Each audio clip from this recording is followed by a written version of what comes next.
প্রিয় দর্শক, এবারের ভালোবাসা দিবস উপলক্ষে নির্মিত হয়েছে জিয়াউল ফারুক অপূর্ব এবং নাজনীন নেহা অভিনীত নাটক মন দুয়ারি। তবে এই নাটকটি ভালোবাসা দিবসে আসার কথা থাকলেও এখনো পর্যন্ত মুক্তির মুখ দেখেনি।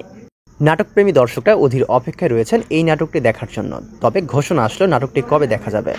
জাকারিয়া শৌখিন পরিচালিত এই নাটকটি 18 ফেব্রুয়ারি দেখা মিলবে সিএমভি এর ইউটিউব চ্যানেলে। ইতিমধ্যেই প্রচারিত হয়েছে নাটকটির টিজার, ট্রেলার সহ বেশ কিছু পোস্টার। তো এই ভিডিওতে আপনার কোন পোস্টারটি বেশি ভালো লেগেছে অবশ্যই কমেন্ট করে জানাতে পারেন। তো ভালো থাকবেন, সুস্থ থাকবেন, দেখা হয়ে যাবে নতুন কোনো আপডেট খবর নিয়ে। আর হ্যাঁ, যারা এখনো পর্যন্ত ইউটিউব চ্যানেলটি সাবস্ক্রাইব করেননি অবশ্যই মাস্ট বি সাবস্ক্রাইব।